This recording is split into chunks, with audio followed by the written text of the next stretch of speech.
Hello and welcome to Predictocast, the podcast where we predict a movie storyline after watching only the first 10 minutes and knowing nothing else about it. I'm Josh, and with me as always is Skinner. Hey, Skinner. Hey, Josh. Hey, everybody. This month, we are talking all about Larry Cohen movies here on the show, and we are kicking things off with Deadly Illusion from 1987, starring Billy Dee Williams, and written and directed by Larry Cohen. He co-directed this with someone named William Tannen. Wow, this one gets off to a start, doesn't it? Oh, man, this thing... Most of the Larry Cohen movies we've covered start with an incident, and this one starts rich with incident. I'm not sure if it has anything to do with the rest of the movie, but it starts with incident. Yeah, I don't know what is going on here. So I think we first have to talk about the opening of this thing, which is very bizarre because it looks like we get this top-down shot of these people all lined up, and there's all these different sort of desks, kind of like it looks like a bank. That's what I thought it was. I thought it was a bank. You have sort of this typical sort of teller setup where there are various people behind little doors and little windows, and it feels like a bank, except that it's not. It's people in line to get licenses to carry firearms. Yeah, I don't know.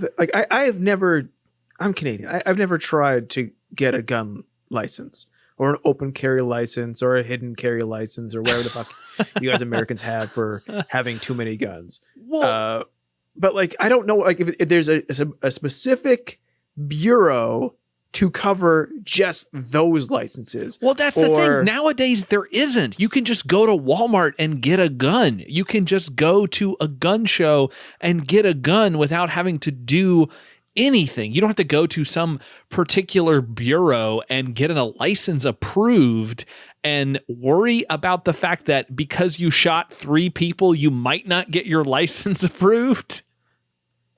Maybe this is maybe the crime-ridden New York City as we know it was much more regulated back in 1987, when New York City was a clean city, a city, a paradise, no guns, no.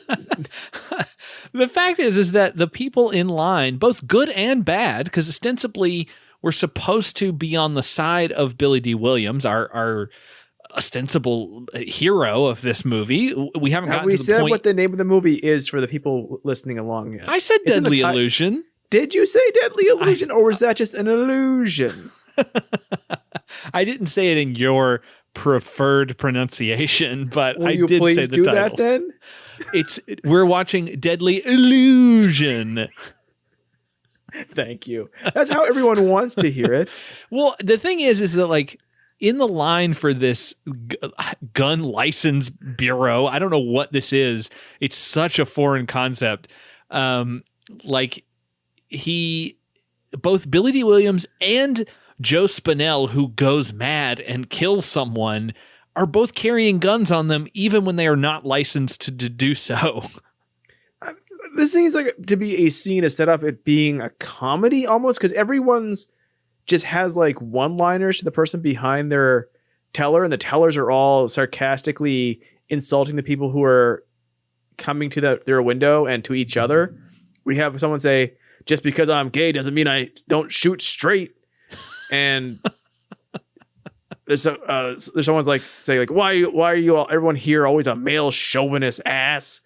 And then there's Billy Dee Williams, who's being Billy Dee Williams. I mean, Billy Dee Williams is so Billy Dee Williams in his first 5 minutes or so. It's incredible. I mean, he's that way the first 10 minutes that we watched. It feels like he would start selling Colt 45 at any second. He's so charming.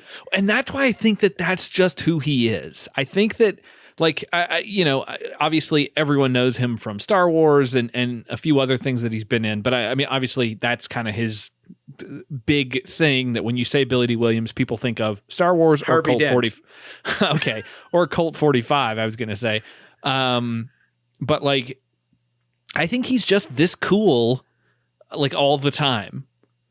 I would like to think that. That mean like if you were to tell me like name one actor who actually is who they portray on screen, and they are not a problem in real life because of this somehow, all at the same time. I mean, hopefully Billy Dee he's not Williams. done something questionable. I don't know. Well, hopefully he hasn't shot a lot of people in all their limbs.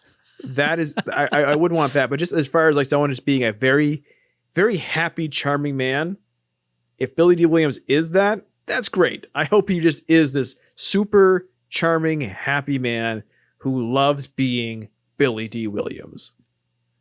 Same. Because this guy loves who he is in this movie so far. He certainly does. So they're all in line. You do have one of the, I want to go back to one of the tellers, because someone is, I think it's the woman who says like, why are all these people chauvinist male assholes or whatever? And he's like, why do customers have to use such bad language? And then one of the other tellers is like, I don't fucking know. So it does. It's a comedy at this point. Yes, it does feel like it's a comedy.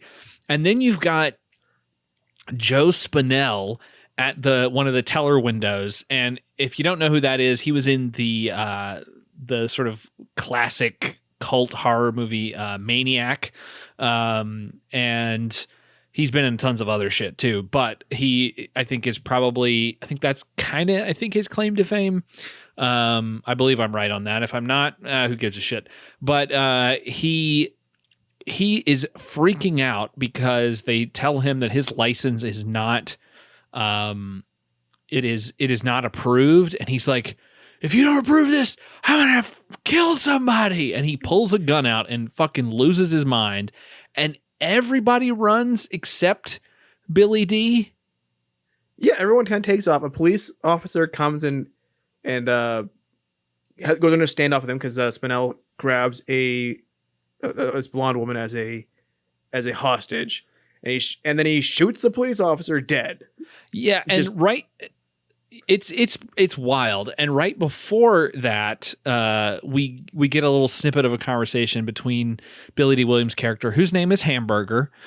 He tells us not to make fun of him for that, but we might do it depending on how the rest of the movie goes. He is talking to the guy, and he's wondering why his license hasn't been approved. And the guy says something about, well, you shot 3 people. And it's like, why is he even allowed to potentially get a new gun license? Why is he even trying at this point? He just because it's about to become 4 people. I know, but it's like, is there a number that precludes you from being able to get one? Like, you shot 5 people. Sorry, no gun license for you. Has he got like a punch card? Yeah, I mean, maybe there's a limit you can do. It doesn't appear to be that if you follow the news and reality. But yeah, the guy freaks out and grabs the woman, and the cop comes up, and there's like a little bit of a standoff before the cop is shot. And then Billy Dee Hamberger pulls his gun out. We have to call him Hamberger because that's just too funny of a name. Hamberger pulls his gun out, and the guy, I hope he fights the Hamburglar. The end of this movie is him facing off with Mayor McCheese. I wouldn't be surprised. Oh man, I wish everything he says about this city of New York City, because this movie's in New York City, you'll know for sure real soon. But everything he was saying was actually about McDonald's land, the Fry Kids, and it's all crazy.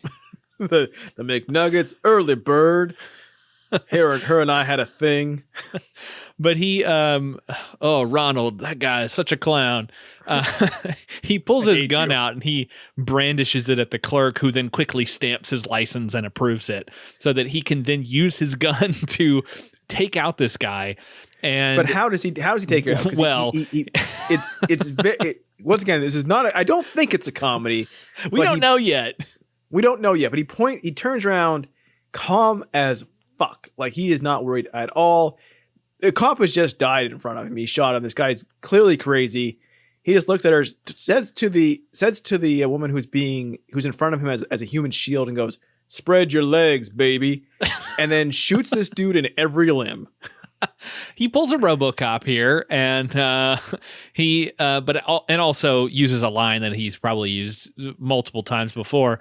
But he shoots this guy in the leg, and then he shoots him in the arm, and then I think he shoots him in the other arm. He shoots this guy multiple times, and he's dead. And then the clerk runs up and he goes, "Oh man, that's 4 people." He's like, "That's 4. I'm sorry."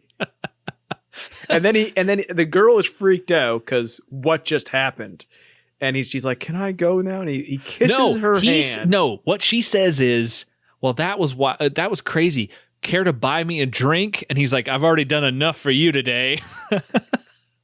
He is Billy Dee Williamsing it up so fucking hard. And guess what? According to the first few minutes of this movie, not the second 5, but the first 5, he's also the narrator.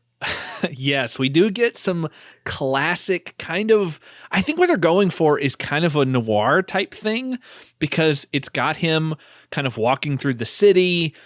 It's got this kind of fun, upbeat music, but it's also got him narrating, talking about like, "Oh, my name's Hamberger. Don't make fun of it." And he's like, "I'm just a private eye, but everybody in half the city knows my name," and that kind of thing. I don't know how. It's like that kind of stuff. Like he's explaining who he is, setting up the world, but also we're getting this great music. Yeah, yeah, this theme song that it does have the word "deadly." I didn't hear the word "illusion" for sure. But it's playing. Well, you didn't hear it because they don't sing it. Illusion. That's the only way I hear the word illusion.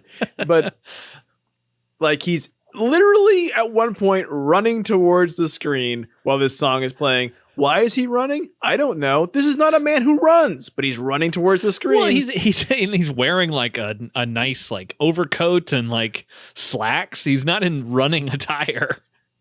No, he's not, and he's happy as shit. Like he's the entire time we see him walk through this town. This man owns this town because he loves this town. We get to know that it's a Christmas movie because we see season's greeting signs. Oh yeah, happy holidays. We get to see him in front of a very large "I love New York" sign, so that you know that he loves New York. Yeah, this is definitely letting us know the internal thoughts of the character as he runs toward the screen in front of a marquee that says, "I love New York." It's so subtle. Yeah, and so he ends up at a diner along with his, I don't know if this is his girlfriend or his just like partner. She's a cab driver. And they're at this diner talking to this old woman about the JFK assassination. I wasn't really sure what was going on with this. It's like they're trying to solve it. I think she's supposed to be crazy and thinks she has information on the JFK assassination. And they're just taking her money or not taking her money. I think they're taking her money, but her money's like $1 bill. Yeah, it's like $5 or something, and they're paying for her lunch. So I think they're just kind of indulging this sweet old woman who thinks that she might know what's going on with the JFK assassination. I was very confused by this because they've got like a folder full of newspaper clippings and stuff, and it's like, what are they doing exactly? Is this movie going to tie into the JFK assassination? If it's funny, it will. But I think this is just to show, God, because of the scene that's coming next, we're supposed to know that he's actually a good guy who does nice things for people for really no money, considering we're going to ask him to do something very bad for a lot of money next. So it's a contrast. Yes, but what if the person that he looks for to hire for this guy is the guy who actually assassinated JFK? I mean, I would hope so. I mean, like we have here talking about an assassination of a real American president, and then we have him being talked about because we have this whole scene where this old lady who's clearly a little off the wall. He has this whole thing. He's going to write up a receipt for her for her $5 bill. They're clearly humoring her, giving her a meal. And she's like, "Oh, you're the only one. You two are the only ones that listen," and all this stuff. And then as she leaves, because she gets an offer to be driven home by the cabbie, woman who is either Hamburger's sidekick, French fries, or whatever the fuck she is. Well, we'll call her French fries for now. And this is Vanity, by the way. She's playing Rena. Vanity, of course, was one of like Prince's proteges, and she was in Action Jackson. She's been in tons of stuff, but mostly known for her music. But yeah, it's wild. They're a fun couple in this one scene. Yeah, like when, and I'm glad she's in it more. 'Cause she's very highly credited in it. So like she's second build. Like, so yeah, like if you think of him as like, say like a Green Hornet, like she's his sidekick.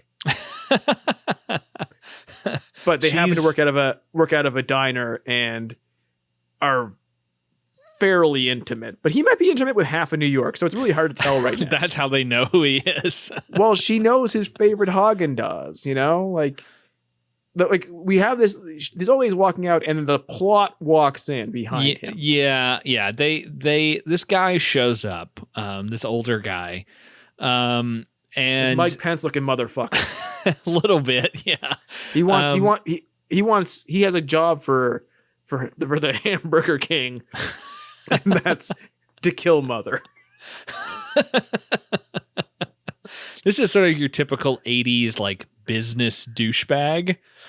He would have fit right in with the supporting cast of American Psycho, kind of like this is in that weird sort of era of 80s, 90s kind of thing. And he comes in and he has a business proposition for our hero, and it basically boils down to him killing this man's wife.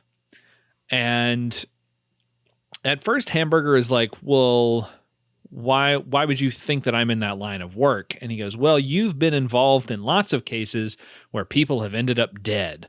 And he's like, I didn't do anything. I tried to warn them and they didn't listen. So that's on them. He says, I just shoot at him. I don't try to shoot to kill. I just have a bad aim. We know from the first scene, he has incredible aim. He has very good aim. I don't know what he's talking about. He shot through that woman's legs and did not hurt her. He's got great aim. The guy talks to him, is like, you know, you're a detective without a license. He's like, I don't like license. I don't own a car or a dog. This whole conversation, and where this guy's like, I don't care if you use a gun, your hands, a pillow. I was like, get my wife murdered. And he's like, I just try to wound people. I have lousy aim. And he's having this whole conversation while he's eating a giant pickle. He sure is. Like when I say like giant pickle, I'm not talking about length. I'm talking about girth. This is a very large pickle. This is the kind of pickle you would want. Okay. How do you? Yeah. But Josh, how do you like your pickles? Big, small, wide, girthy, spicy, like a dill. I mean, I'm a dill lad. I like the tartness. So do I. It's refreshing. Like I'm not going to turn down no bread a and butter pickle. Though. Get that stuff out of here. I'm not a bread and butter fan. No, that's for like on hamburgers instead of salt if you don't season your patty. But well, like, this guy would know all about that. He's definitely a seasoned hamburger. He has. I mean, we have a hamburger and he's got a pickle. Oh, I wonder, that has to be on purpose. Doesn't it? Yeah. There's no way Larry Cohen is less witty about this than I am. Oh my God. Does that mean there's going to be a scene where he and Vanity are getting intimate, which also bad age difference there. That is very problematic because I think she's probably in maybe her 20s in this movie. And he is definitely older than that. But is there going to be a scene where she's like, all right, Hamburger, get into these buns. He's got to slip in between his buns. Got to slip right in there, in between the buns. God. 2 all beef patties. Ugh. Special sauce. Lettuce, cheese? We see the pickles. Where's the onions? Well, we'll get to that, I'm sure. I'm sure that will come up. What if, oh man, here's a prediction. In various scenes, he's eating a different hamburger condiment. I would really like that. I would like at some point he's just all of a sudden like he goes down and he just takes a squirt of ketchup and squirts into those little paper cups and just starts taking shots of it. Or he like just a has 5-year-old one. would. He just has one and he's dipping his finger in it throughout a conversation. Also, I did look it up. 22 years age difference between 22. Vanity and Billy Dee Williams. What is the age difference? And this is not important to the movie, and it's only tied to it because they shared a movie. What is the age difference between Harrison Ford and his wife Callista? What? Harrison Ford has a much younger wife. Okay, you're only bringing it up because they were in Star Wars together. That's all. I mean, the only other person I could also bring up, if I want to bring up just, tangential people, what's the difference between the age between the Grimace and Early Bird? Difference between Callista Flockhart and Harrison Ford? 22 years. 22 years. There we go. So there it is. It does connect. It does. You know what? Nothing can connect more. It is very relevant to this movie. Deadly Illusion. So as he brings this up, a guy comes in and sits down at a table near them. So Hamberger says, "All right, step into my office," which is just a counter nearby with some Danishes on it at this cafe or this diner. And so they go over there. Really, a cafe? Excuse me, diner. They go over to the counter and they sit down, and Hamberger calls over the chef, and he says, I can't remember what he says, but he turns off his hearing aid. Yep. That seems like a dangerous situation for a guy who's cooking at a hot grill and he can't hear anything. Maybe at this point, what is anyone going to order? A burger. Just make a burger and you're probably right. Flip some meat. Maybe give them some coffee. If they're upset, just give them a free giant pickle.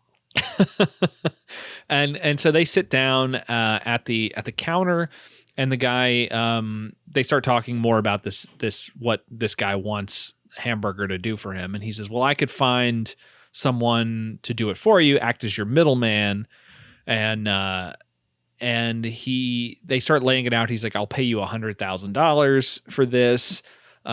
Here's basically all of this information. Here's her photo. Here's her itinerary. Here's the keys and the floor plan to our apartment, and the keys and a map to our house on the island." I don't know what island this would be. I'm not familiar with New York.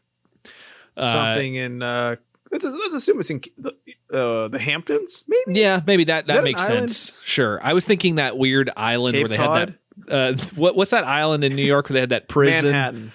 No, that prison where or that Tony? research facility where that weird skinned raccoon washed up on shore and everybody thought it was like a monster. I'm You know not what I'm sure talking that about, happens right? that happens so often. Is it like Montauk narrow down Island or that something story. like that? Murdoch Island? Montauk Morlock Island or something. I what is it called? It's not Montauk. It's what is that thing called? I'm not going to help you on it. I'm being entirely unhelpful because I want to drive you crazy. I want you to Google New York Island hairless raccoon. Please go ahead. Do this It was the Montauk Monster. That's what it was. That's what it was called. Assuming, so it's probably the island where this rich person's resort is the same place where this monstrous hairless raccoon corpse. Yes, was. that's what I think it is. That's the first place I would think of. I'm hoping that their house is on this wherever this weird monster came from. I hope their island is the deadly island of Dr. Moreau.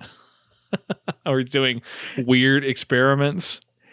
Sharon may be a half cat.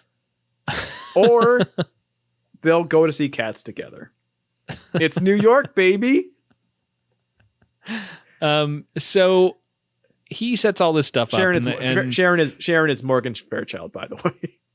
Oh, okay. So we do see a picture of her. So yeah, they show a picture of her, and he says that he's kind of a little squeamish. He doesn't like to do that. The guy says he'll pay him $25,000 up front, and then once it's done, he'll give him the rest. And that's kind of where our 10 minutes ends. But it is really it's setting up something really interesting. And I think that you kind of were leaning into it earlier when you said something about the title. Like, I wonder if this is all like a fake out. Like they're trying to get him into a situation and screw over Hamberger for some reason. Yes, like they need a fall guy for something, and maybe not for the death, but like for something else. Like there's an intrigue within an intrigue. I think though, what's going to happen? Here's my prediction. My predictocast trademark prediction, because sometimes we make predictions on this show about predicting things, is that the Hamberger man is going to not want to kill this woman, but he is going to want that money, right? That's a lot of money. That's he's gonna fake her death. He's going to set up a deadly illusion. Oh. The illusion being her death. But there's going to be another illusion where these people aren't who they say they are. It's a double illusion. Oh, I like that. Also, I figured it out. It's Plum Island that I was thinking of. Why are you still on this? Which has a highly secretive animal research facility that is the subject of sinister rumors.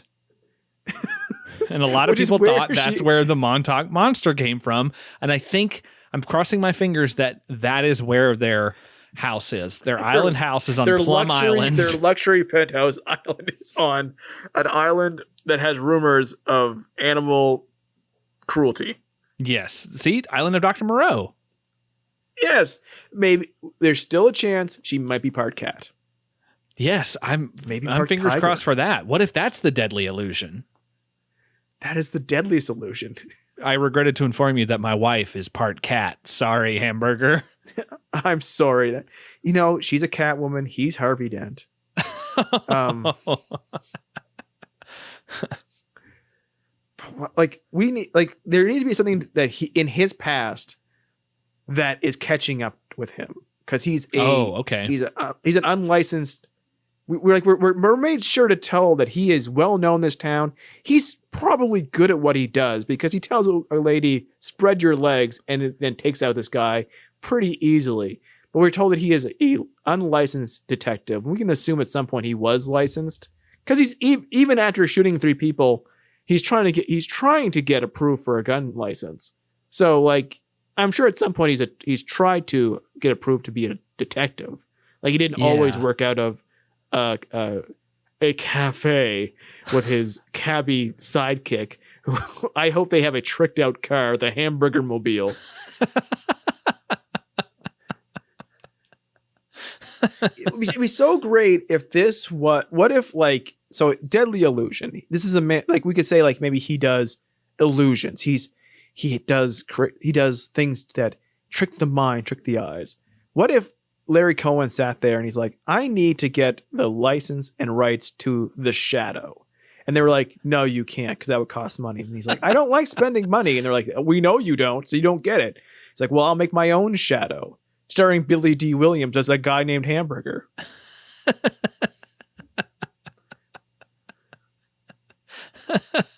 I hope that we get a scene of Hamberger clouding men's minds.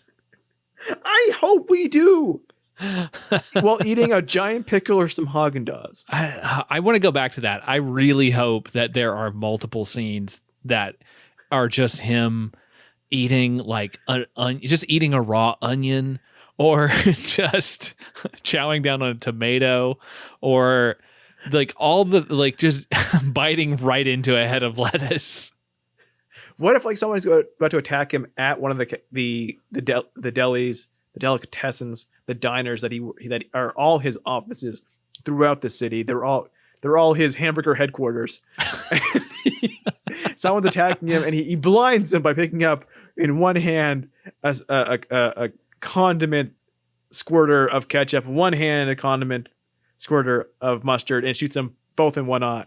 each in one eye. Oh, I would love blinding that. them. What would be really amazing is if he comes home from like doing a grocery shop and he has a bag with a bunch of groceries in it, and there's a person in his apartment who tries to attack him, and they come at him with a knife, and he throws up a head of lettuce in the way, and they stab into the head of lettuce instead of stabbing him. And he's like, it always works, like he's done it before. Where does this man live? Oh, like, he needs to punch somebody in the face and go, "How do you like your burgers?"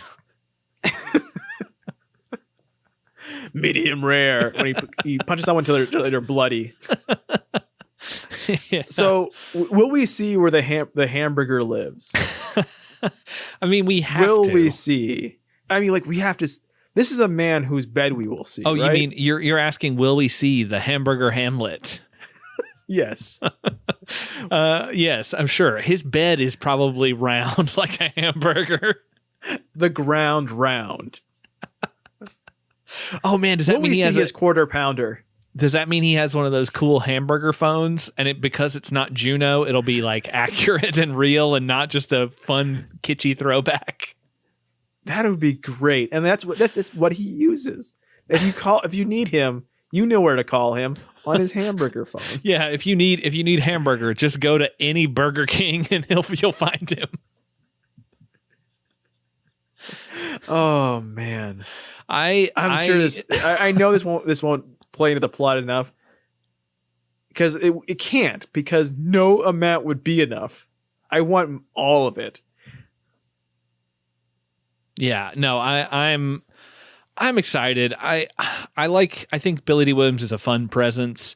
Whenever this is a very Billy Dee Williams project. Absolutely. It's fun whenever he shows up in something. We've been wanting to talk about him on the show for a while, as we mentioned in the mini episode last week. So I'm glad that we're finally getting to it. I'm glad that we're getting him involved in Larry Cohen Month. I mean, we've had fun talking about the other two Larry Cohen movies that we've done on the show. So I'm excited to see kind of where this one goes. It's a little different. It's starting a little different from the ones that we've watched previously. So I'm interested to see where this one goes, but like I'm kind of excited for it because it's just such a weird setup, and it's a weird opening, and the fact that his name is Hamburger is just so strange, and it's one of those weird things where it's like, if it's not based on a real person, there is no reason that you have to name them Hamburger unless you are making a joke, and they clearly are, because he says in the voiceover, "Don't laugh at my name." So why the fuck is his name Hamburger? Why would you name him Hamburger and have him be hanging out in a diner? But I will get this. Like, we have done a couple of Larry Cohen movies now, and like the first 10 on all of them have been so eccentric and like full of intrigue of where this is going each time. Like, without question, they're not wasting your time, but they're not telling you where they're going. And that's like, whether it's people just being shot in the street by a sniper and just like literally being filmed where they shouldn't be being filmed, just jumping in the air and flying off camera, which was amazing. Or start having Eric Roberts in a gigantic sports jacket hounding a woman and then going back to work at Marvel Comics with literal Stan Lee playing Stan Lee. And now a man named Hamburger taking down a shooter and then going to a diner to talk with an old lady about the JFK assassination.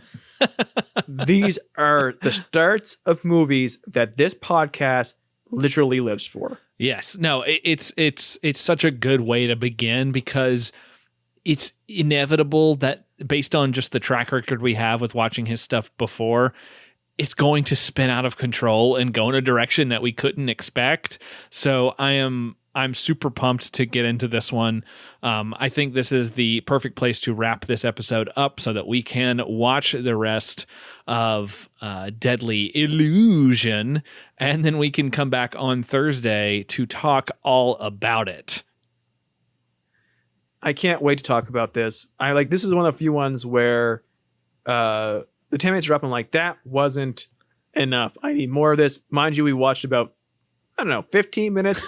We watched we watched a VHS rip of this on YouTube. That's where if you want to watch along, please go find it. It will be there. Hopefully no one's going to take this down on a copyright request because no one could care. But like, it was a VHS rip because we saw a bunch of trailers before this. And even though that pushed my patience for how long we were going to watch something, I wanted more. And also, you should watch this just for those previews. And what's funny is this movie has a guy named Hamberger. And in the previews was a preview for Hamburger Hill. I wonder if he's... Oh, and in the opening credits, he does come over a hill as the title appears on screen. So it all ties together. It all ties together. If you don't watch that version, this will mean nothing to you. It's very, very, very, very, very, very fucking specific to our experience, but it is our podcast. So you're welcome. Absolutely. And until Thursday, when we are back talking about the rest of Deadly Illusion, I've been Josh. I've been Skinner. And we predict you'll join us. Now I'm going to go eat a hamburger. I also don't like the sight of dead bodies, much like Hamburger. But what is a hamburger if not the dead body of a cow? It's legitimately what it is.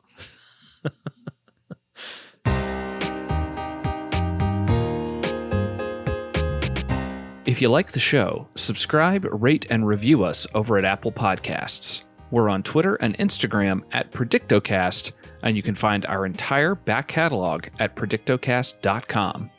Our theme music is by Kyle Sledge. Find more of his work at soundcloud.com/geistmusic. To get monthly bonus content, sign up at patreon.com/predictocast. As always, thanks for listening.